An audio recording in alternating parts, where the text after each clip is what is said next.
आज यूपी में दूसरे दौर के चुनाव प्रचार का आखिरी दिन। 9 जिलों की 55 सीटों पर 14 फरवरी को होगा मतदान। यूपी में 14 फरवरी को सहारनपुर, बिजनौर, अमरोहा, मुरादाबाद, बरेली, रामपुर, संभल, बदायूं और शाहजहांपुर में होगा मतदान। इन जिलों में मुस्लिम मतदाताओं का है खासा प्रभाव। उत्तराखंड और गोवा में भी आज चुनाव प्रचार का आखिरी दिन। शाम 5 बजे के बाद थम जाएगा प्रचार। 14 फरवरी को एक ही चरण में उत्तराखंड की सभी 70 सीटों और गोवा के सभी 40 सीटों पर होना है मतदान। यूपी में दूसरे दौर के चुनाव प्रचार के आखिरी दिन दमखम दिखाएंगे दिग्गज। दोपहर 3:30 बजे कन्नौज में रैली करेंगे पीएम मोदी। आज उत्तराखंड के रुद्रपुर से करेंगे अपने प्रचार अभियान की शुरुआत। दोपहर 1:30 बजे करेंगे रैली। उत्तराखंड में आज गृह मंत्री अमित शाह की एक के बाद एक 3 रैलियां। धनौल्टी, सहसपुर, रायपुर में शाह की जनसभा। पहली रैली 11:15 बजे धनौल्टी में। रैली के बाद उत्तराखंड में अमित शाह का डोर टू डोर जनसंपर्क अभियान। आज शाम 4:30 बजे हर की पैड़ी पर करेंगे गंगा पूजन।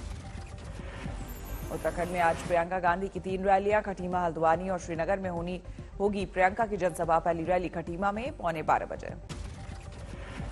उत्तराखंड में बोले रक्षा मंत्री राजनाथ सिंह, झूठ की राजनीति नहीं करती बीजेपी। चाहे अनुच्छेद 370 हटाना रहा हो या फिर राम मंदिर निर्माण, हमने वही किया जो कहा। उत्तराखंड के किच्छा में बोले असम के सीएम हेमंत बिस्वा शर्मा, जिन्ना की आत्मा ने कांग्रेस में किया प्रवेश, तभी कांग्रेस मदरसे खोलने, मुस्लिम विश्वविद्यालय खोलने की बात कह रही है। छात्राओं का हिजाब पहनना ठहरा रही सही। उत्तर प्रदेश में पीएम मोदी का चुनाव प्रचार। कासगंज की रैली में कहा, पहले दौर के मतदान में बीजेपी का लहरा रहा परचम, अब गुंडाराज की वापसी नहीं चाहते लोग।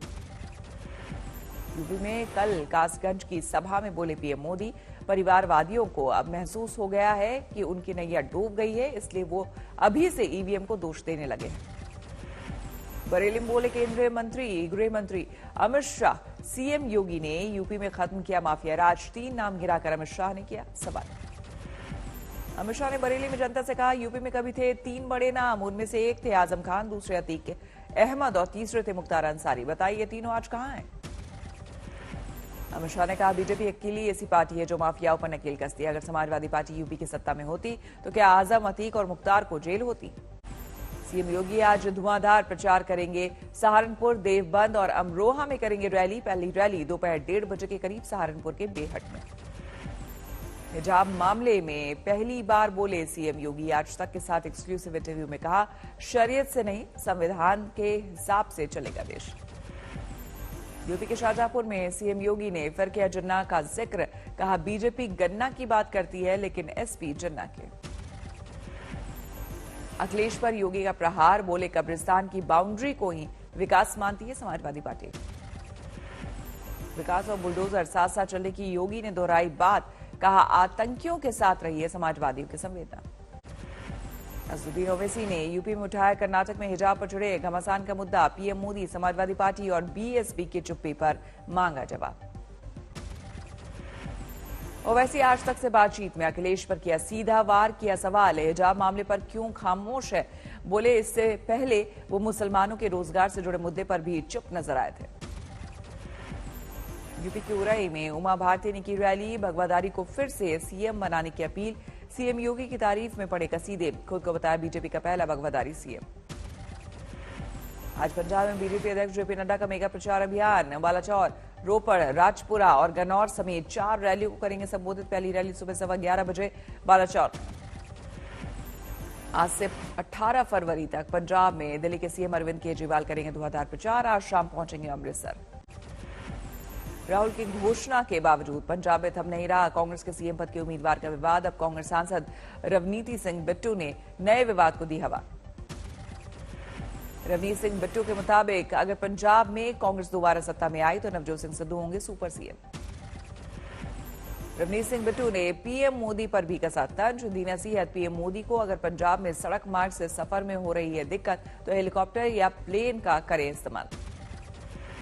रवनीत सिंह बिट्टू ने पीएम मोदी के प्रचार के मद्देनजर उठाया किसानों का मुद्दा। कहा, पिछले 1 साल से अपनी खस्ताहाली को लेकर सड़क पर है किसान। 750 किसानों ने गंवाई जान, वो भला इसे कैसे भूलेंगे? गोवा में प्रचार अभियान के दौरान राहुल गांधी ने गोवा को नहीं बनने देंगे कोल हब कहा। रोजगार और पर्यावरण जैसे असल मुद्दों से मतदाताओं को गुमराह कर रहे पीएम। पीएम मोदी ने जवाहरलाल नेहरू पर लगाया था आरोप, नेहरू ने अपनी शांति प्रिय छवि के लिए गोवा को 15 साल ज्यादा गुलाम बने रहने दिया। गोवा की आजादी को लेकर उठे सवाल के जवाब में बोले राहुल गांधी, प्रधानमंत्री मोदी को उस समय की स्थिति और द्वितीय विश्व युद्ध के बाद की परिस्थितियों की समझ नहीं। कल उत्तराखंड में प्रचार के दौरान भी पीएम मोदी ने राहुल और प्रियंका पर किया था वार। कहा उनकी अपनी कांग्रेस पार्टी भी नहीं चाहती भाई बहन की जोड़ी, सोचे ऐसे लोग आपके कैसे होंगे हितैषी। मणिपुर में थाउबल और काकचिंग जिले की 10 सीटों के लिए 15 उम्मीदवारों ने कल किया नामांकन। कल थी नामांकन की आखिरी तारीख। मणिपुर में 60 विधानसभा सीटों पर 2 चरणों में होना है चुनाव। 28 फरवरी और 5 मार्च को डाले जाएंगे वोट। 10 मार्च को आएंगे नतीजे। हिजाब पर छिड़े घमासान में अब केरल के राज्यपाल आरिफ मोहम्मद खान ने ली एंट्री। कहा हिजाब विवाद से कुछ स्वार्थी लोग महिलाओं की पुरातन अंधियारे युग में चाहते हैं वापसी। आरिफ खान ने कहा कि भारत में हिजाब पर कहीं पाबंदी नहीं, लेकिन संस्थाओं में नियम कायदे का पालन होना चाहिए। आरिफ खान ने कांग्रेस पर की टिप्पणी, शाहबानो कांड का दिया हवाला। कहा 1986 में कट्टरपंथियों के दबाव में झुक गई थी सरकार, लेकिन ये सरकार झुकेगी नहीं। कर्नाटक में हिजाब विवाद को लेकर कॉलेज 16 फरवरी तक रहेंगे बंद। अमेरिका ने आंतरिक मसले में अड़ाई टांग। हिजाब विवाद में अमेरिकी राजदूत का बयान, धार्मिक आजादी में मर्जी की पोशाक पहनने की है छूट। कर्नाटक सरकार के फैसले पर उठाए सवाल। हिजाब मामले पर देश भर में बड़ी तकरार। कर्नाटक के उडुपी में अर्धसैनिक बलों ने किया फ्लैग मार्च। स्कूल और कॉलेज में हिजाब के मामले में सुप्रीम कोर्ट का जल्द सुनवाई से इनकार। कर्नाटक हाईकोर्ट के अंतरिम आदेश को दी गई थी चुनौती। सुप्रीम कोर्ट की टिप्पणी, हम सभी नागरिकों के मौलिक अधिकारों के संरक्षण के लिए बैठे हैं, सही वक्त पर देंगे दखल। हिजाब मामले को लेकर मालेगांव में बड़ा प्रदर्शन। पुलिस की इजाजत के बिना बड़ी तादाद में लोग जुटे।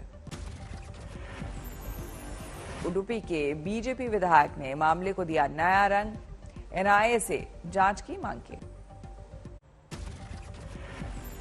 यूपी के उन्नाव में लापता लड़की की मिली लाश, पूर्व समाजवादी पार्टी के मंत्री के बेटे पर हत्या का आरोप। इस लड़की के सिर पर चोट के 2 निशान, पोस्टमार्टम रिपोर्ट में गला दबाकर हत्या की पुष्टि। मृतक लड़की की मां का आरोप, रेप के बाद हुई बेटी की हत्या। सीएम योगी से मुलाकात का वक्त चाहती है मृतक की मां। उन्नाव मामले पर केंद्रीय मंत्री अनुराग ठाकुर का अखिलेश यादव पर आरोप। का एसपी नेता का शामिल होना पार्टी पर का असली चेहरा और चाल। उन्नाव केस पर अखिलेश की सफाई, मंत्री के बेटे के पार्टी से कोई लेना देना नहीं, मंत्री की कई साल पहले हो चुकी है मृत्यु। असम के कोकराझार में बीपीएफ नेता प्रहलाद ब्रह्मा ने पीएम मोदी, अब्दुल कलाम और अटल बिहारी पर अभद्र टिप्पणी की। पार्टी ने किया निलंबित। आज दोपहर 12 बजे से दिवंगत स्वर साम्राज्ञी लता मंगेशकर को मुंबई में दी जाएगी लाइव श्रद्धांजलि। इंडिया गॉट टैलेंट के सितारे करेंगे श्रद्धांजलि समारोह का आरंभ। आज रात 9:30 बजे होगा लता मंगेशकर को दी जाने वाली लाइव श्रद्धांजलि समारोह का समापन। लता मंगेशकर की छोटी बहन आशा भोसले देंगी अंतिम श्रद्धांजलि। बीजेपी नेता किरीट सोमैया के शिवसेना सांसद संजय राउत को धमकी। कहा संजय राउत का पीए ईडी से पोल खोलकर उन्हें अनिल देशमुख की तरह मुश्किल में डाल सकता है। किरीट सोमैया का आरोप, जम्बो कोविड अस्पताल के कॉन्ट्रैक्ट में हुआ बड़ा घोटाला। संजय राउत और आदित्य ठाकरे ने दिया 100 करोड़ का कॉन्ट्रैक्ट। शिवपाल यादव का बयान, प्रगतिशील समाजवादी पार्टी का नहीं हुआ है विलय। बीजेपी को हराने के लिए हम हुए एकजुट। 100 सीटों पर चुनाव लड़ने की थी योजना, लेकिन एक सीट पर गठबंधन से हुए संतुष्ट।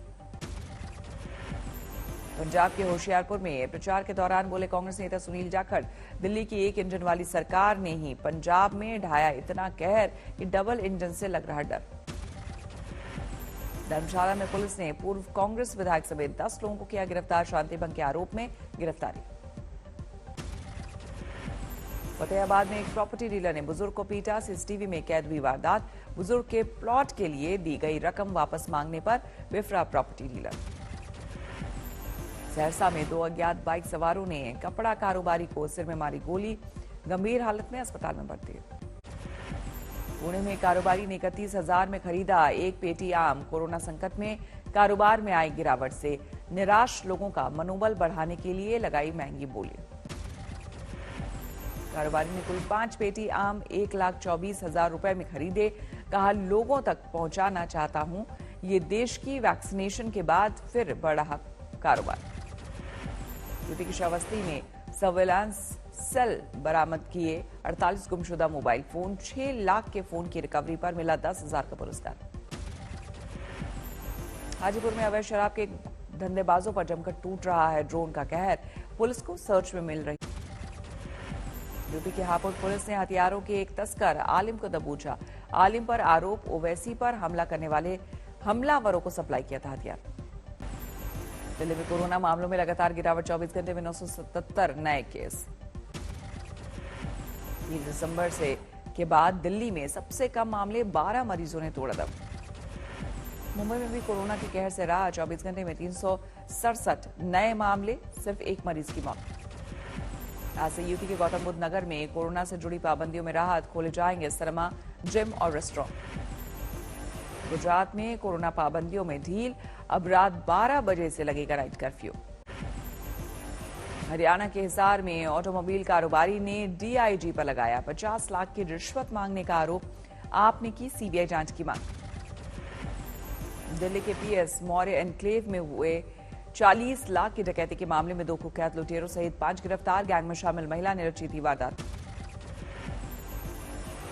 नोएडा के जंगल में मिला बीएसपी नेता के बेटे का शव, परिजनों ने लगाया हत्या का आरोप, शरीर पर चोट के निशान।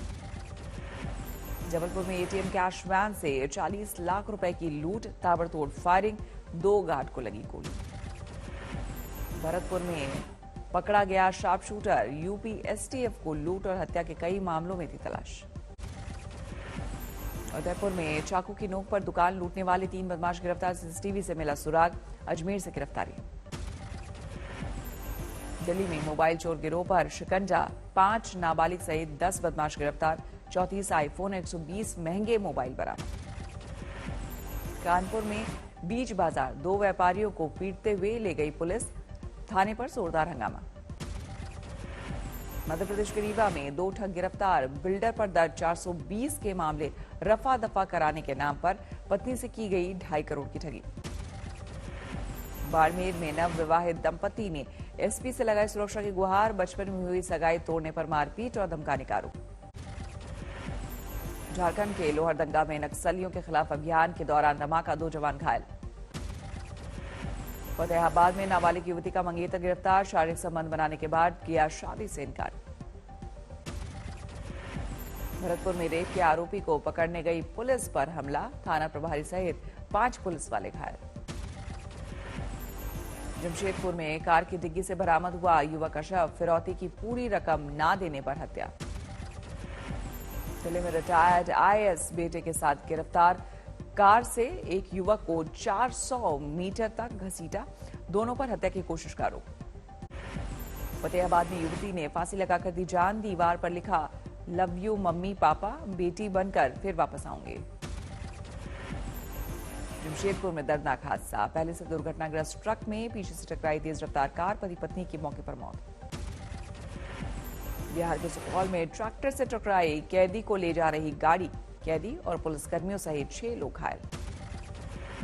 जिले के बवाना इलाके में भरभराकर गिरी घर की इमारत, 4 की मौत, कई घायल। उम्र कैद काट रहे आसाराम के केस में नया मोड़, आसाराम पर किताब लिखने वाले डीसीपी अजय पाल लांबा की होगी गवाही। बेंगलुरु में आज और कल होगी आईपीएल खिलाड़ियों की नीलामी, खरीदार लगाएंगे बोली। बेंगलुरु के होटल आईटीसी गार्डेनिया में दोपहर 12 बजे होगी बोली की शुरुआत। आईपीएल के 15वें सत्र में कुल 590 खिलाड़ियों की होनी है नीलामी। आईपीएल के सीजन 15 में 2 नई टीमों की हुई है एंट्री, लखनऊ सुपर जॉयंट्स और गुजरात टाइटंस के साथ कुल 10 टीमें शामिल। आईपीएल में आज कुल 161 खिलाड़ियों की होगी नीलामी, इनमें Ashwin, Warner, Boult, Cummins, de Kock, Dhawan, du Plessis, Shreyas Iyer, Rabada और मोहम्मद शमी जैसे नाम शामिल। महिला क्रिकेट में आज team India versus New Zealand one day series का पहला मुकाबला क्वींसलैंड में शाम 3:30 बजे शुरू होगा मैच।